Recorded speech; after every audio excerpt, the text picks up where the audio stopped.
Happy 2025. It is a good time. I'm so excited to be here in our first huddle of 2025. It is a brand new year. It is the time to get things going. I love New Year's and birthdays and other milestones that just let us have a fresh start, a new beginning. And I'm going to take today an opportunity to give you something really amazing that is a life changer that if you haven't ever been aware of it before, I think it'll really, really help you prioritize, which is crucial, and empower you to really have the life that you're looking for. So we're going to back way up today and we're going to get a big, beautiful bird's eye view of you and your life and what you want to experience and what you want to do. And I'm going to give you a special tool on how to do it. If it's something you're already familiar with, we're going to get into it a little deeper. And at the end, I'm also going to give you a little bit of a challenge. So this is our first huddle that is not, I'm not live. I mean, hopefully I'm still live when you see this, but you're in the future. So congratulations on that. I'm traveling on Sunday morning, so I was not going to be able to keep our regular time, but I wasn't going to let you down.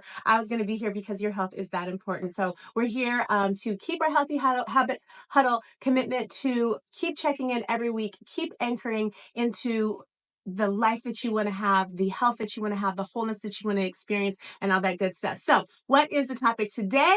We're going to zoom way back and we're going to look. And I want you to take, as soon as you're done with this video, take some time, take the rest of the half hour, take the rest of the hour, whatever it is, and really pour into yourself. So there's a difference, for instance, in business. They talk about working on your business. Isn't this lovely? Sorry, I'm going to set my pen down here in the Garden of Gorgeousness. They talk about working on your business as opposed to working in your business. So we're going to do the same thing, but with your life. So we're always like, we're in our lives, we're doing the stuff, but we want to take a moment to pan back and work on our life, to look at our life, to create our life intentionally from a broad perspective. So the first step that I'm going to offer you as an exercise to do is to pan way back and look at your life and think about, and maybe if you're a person who believes in reincarnation or living across lifetimes, look at this whole era of your consciousness existing. Back as far up as you want to back up and think, what do I really value that I want to participate in, that I want to have active inside of me, that I want to offer to life? So I want you to think as big as you can. If you think across lifetimes, if you think spiritually, if you think globally, if you think in terms of legacy, I want you to get as far back as is resonant for you. And I want you to think like, what do I want to have experienced, said, done, offered, honored, apologized for, changed, created? What will make me feel what do I think, not even necessarily just feel, but what will be the richest, there's the word, excuse me, what will be the richest contribution that I can make to my own aliveness, to myself and to all that I affect. So we're going to go back that far. And I want you to think about what you want to live. Another way to approach it is to go, what do I want to make sure I do before, just keeping it within this lifetime and however you get there, what do I want to do before I leave this body? Or, though I know what great way to flip it is, what will I really regret not doing? What will I really regret not doing? If you have a relationship that you're estranged from, someone that is dear to you, will you regret not having said something or made an effort to repair something or forgiven yourself? Am I willing to carry the guilt over this estrangement or the bad feeling? Am I willing to keep carrying that? I heard something so brilliant. I thought it was really brilliant earlier this week from a YouTube person that I follow. And I can't remember her name is, she has a couple different accounts, but I think it was Ashera Goddess, Ashera Goddess. And she said somebody was asking her for advice, like, how do I get over the things that I regret? How do I get over things that I feel bad about that I, have done in the past? And she says, well, if you're not doing it anymore, then you're already over it. You just don't know it. You've already changed. Like, that's in the past.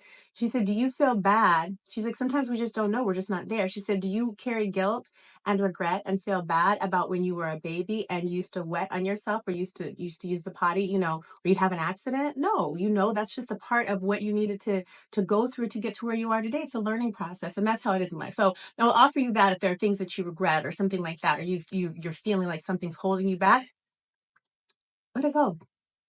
If you don't have to stay there. And if there are things you're still currently doing that you're trying to get out of, that's what the rest of this is going to help with. So the tool that I want you to think about is the Eisenhower matrix. Now, I didn't even know that was the name of it, but I Googled it and then I found out that that's the name of it. So I will invite you to, when you're done watching this video, Google it. I'm going to describe it for you. Maybe I'll even get like a graphic or something going, but I'm not going to hold myself to that kind of pressure.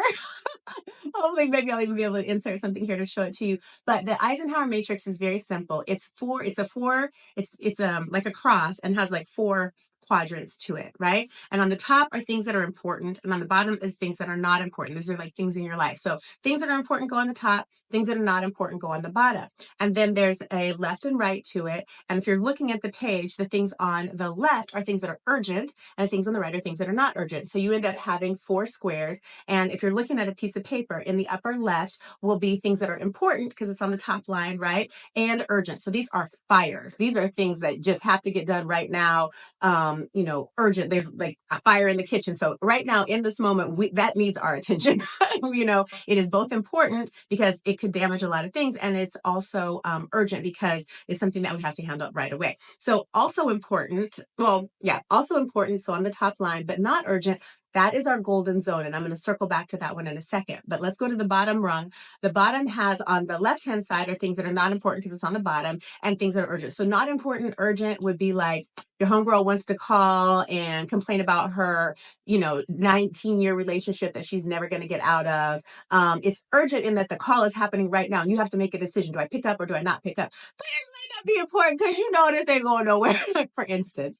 And then also on the bottom of not important, but not urgent are things that we typically distract ourselves with. So that could be just aimlessly scrolling online or things like that, things that you might do and you might feel bad about it later. Like, gosh, I squandered that energy or squandered that time.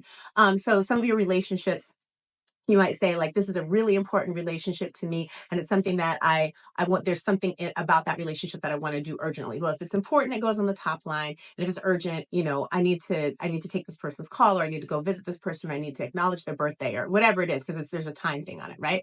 But that upper right corner, so this is important, not urgent, baby. That is where we're going to get our gold. That is where we're going to really benefit. So things that are important, for instance, brushing your teeth, taking care of your teeth, exercising, taking care of your health. Relationships that might be important to you, certain things that happen in your career. These are all things that are important. And a lot of times where we get our leverage and we work our magic in these things is when they're not urgent. So we're working on our life, not necessarily just in the hashing out the day-to-day of being in our life. So it's important and it's not urgent. So it's not urgent that I brush my teeth right now, but over time, it's really good if I do that. It's not urgent that right now I have to go, do burpees. But it over time could be really beneficial. So it's not urgent. There's not that time boundness of it, but it's very, very important. So like selecting a good insurance plan might be something that's very important, but not necessarily urgent. But that is our golden quadrant. So I hope that's helpful as a tool, a little matrix for you to think about the things you want to do with your life. So you've pulled back, you've looked a big picture, you've said, where am I going? What do I want to do? What do I not want to do? And you make a list of those things. What are some really, really key things, I think. And then you look at all the quadrants of the matrix. You say, okay, now as I go into the next step here, where are things going to fit in? Let me just kind of get clear on my life. And I want to remind you again of the 9 areas. So these are just things for you to think about while you're kind of going through this exercise of looking at what's important in your life. Make a list of those kinds of things. These are stuff I want to do before I go.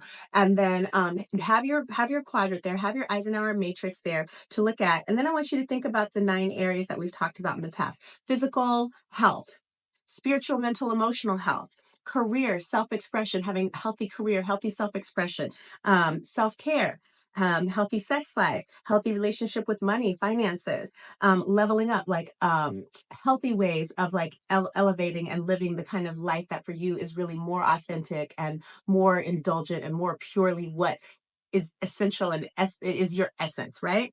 but doing it in a healthy way. So you're not charging up a bunch of credit card debt because, I want to level up to a new Maserati, but I can't really afford it. That is like eroding myself in order to level up. That's not healthy leveling up.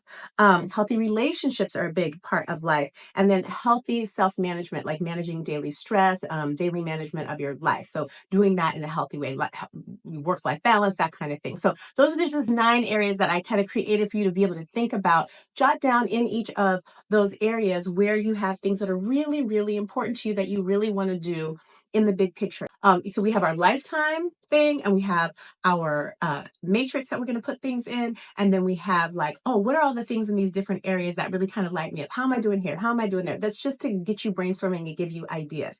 And then I want you to sit down and big picture, plug a few things into that matrix. So everything that you thought about that really matters before you go, or whatever you decided to prioritize, all that stuff is going to be top line, right? Because it is important to you. And maybe there's some things that are also urgent. Like maybe if you have a health concern right now that really is going to take some immediate attention, maybe that goes in that important urgent quadrant. And then maybe a lot of the other stuff might go in the golden quadrant, which is that important, not urgent section, right? Then you're going to look at, next step, you're going to look at, how am I spending my time? How am I spending my week? How am I spending my life? And you might say, gosh, I spend a whole lot of time at work. So that is important because it's my income or it's whatever. But, and it's taking up a lot of my time on a day-to-day basis. Does it feel healthy? Is there anything that I need to do to kind of zhuzh that up? Or am I trying to get out? If I want to get out of this career and into another run, that may be really important. And it's something that would be in that golden quadrant because it's not urgent, but it's a dream. It's something that's important to me to do. So you get the idea. Just so we canvas, we look at what do we have over here that we want to do lifetime wise. What about all these different 9 areas? What's really standing out to me? I have this matrix. Let me kind of plug things in and see how I want to be spending my time and what I'm actually doing spending my time, right? So this is just to play with. There's no right or wrong, but it's a way for you to start kind of seeing what's important to you. And do think down the road. Do think 5 years out. Do think, because we have time, we think. I'm saying that to say we don't know how much time we have, right? But if we can plan some things out over time, maybe that'll help you to not feel stressed. Like say, okay, if I think about this over the next 5 years, if I think about this over the next 3 years, if I think about this over the next 10 years, just giving you some parameters for how to organize the information in your head. And it's going to be organic for you. Now, then what I want you to do, and this is the challenge. So what this whole exercise is you working on your life, not necessarily in it, but now we're making the transition to, okay, when I wake up in the morning, how is having done this exercise going to impact my actual day-to-day life? Like how I'm showing up on the planet today. And that's this part. I'm issuing a challenge to you, my love. The challenge is a 30 for 30. Now, that is the name of a popular television show, I believe, like sports TV show. But I want to challenge you to take the next 30 days and spend 30 minutes a day on something that you discovered doing that exercise I was just describing. Something 30 minutes a day, doing something that you found there that you haven't maybe already been doing or that you want to do in a different level. So here's what I mean. If you said, I looked at everything and I'm the thing that's going to move the needle for me is getting my health together, because right now my health is impacting my ability to work. It's impacting my attitude. And which is impacting my relationships. It's impacting my, my whole quality of life is being affected by the fact that I'm just not physically, my body isn't where it needs to be to deliver the best life experience. And I can improve that. I can help myself in that way. So that's my number one thing. That's really going to move the needle for me. And I discovered that, and I see it's important, and it's not necessarily urgent. Maybe some of the parts have even become urgent, da, da, da. So that's my thing that I'm going to focus on. Perfect. So what you're going to do then is find 30 minutes a day, create 30 minutes a day, 30 minutes every day for the next 30 days. And you're going to focus on that. So what does that mean for you? It can mean a lot of things. It could mean you're going to walk for 30 minutes a day. If you can't walk, you're going to stretch for 30 minutes a day, or you're going to do one of those little hand wheels for 30 minutes a day. Or if that's way too much, 30 minutes, girl, I can't do that. Then you're going to take 30 minutes to dedicate to your health. And if you can do 1 minute on whatever thing that you want to do, that's great. You do that for 1 minute. And then the other 29 minutes you spend still working on that same thing. So, okay, if I can only do my exercises for 1 minute right now, that's where my stamina is. What am I going to do with the other 29 minutes? Maybe I'm going to plan some healthier meals. Maybe I'm going to look for places where I can get healthier food ingredients to make food at home, so I'm not eating, fast food as much. Or maybe I'm going to have conversation with someone who is maybe I'm going to watch health oriented videos. Maybe I'm going to learn some new recipes. Maybe I'm going to meditate and try to learn to calm my anxiety down. I'm going to take 30 minutes a day dedicated to that one topic, one way or another. 30 minutes a day. So 30 for 30. So we're not saying, oh, this whole year I'm going to whatever. Do it for 30 days. See what it feels like to dedicate your powerful, beautiful, creative energy for 30 minutes a day on something that really, really matters to you. So that's a health example. A relationship example could be, I've had conflict in my parent-child relationship, whether I'm the parent or I'm the child, right? But it is something that's really important to me. As a daughter, I don't have children of my own, but I'm a daughter, and I think like, gosh, I have this amazing opportunity with this parent of mine to make the most of it before one of us goes, right? And none of us like to think about losing these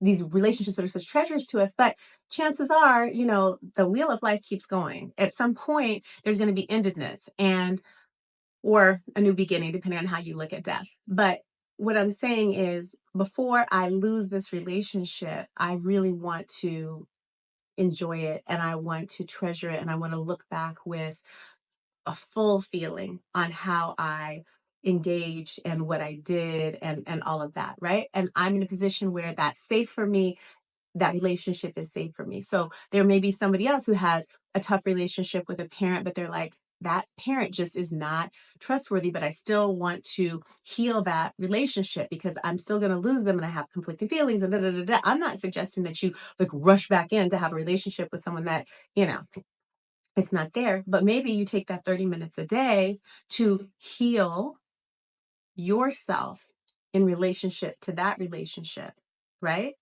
Maybe you take 30 minutes a day to watch videos on healing parent-child trauma, or do you see what I'm saying? So you're still spending 30 minutes a day working on something that really matters to you.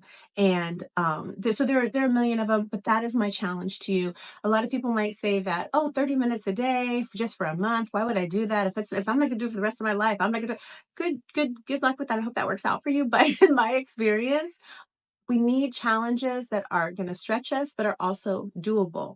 Plus, it's a catchy title, 30 for 30. But if you really come back, even just looking at 2025, if you were to do something for, say, a month or a little over a month, let's say you didn't end up doing it for 35 days, right? That's 10% of the year, 365, 36 days, 36 and a half days. That's, 10% of the year already. You're on the board. And if you don't do it, because you don't think that's enough, or you this, that, and the other. Like a lot of times we can talk ourselves out of actually taking action because we go, oh, that's not going to do anything. Oh, that's not going to work. Something is better than nothing. So I'm challenging you to give yourself 30 minutes a day. Give 48, 48, almost 50, 48 30-minute segments every single day.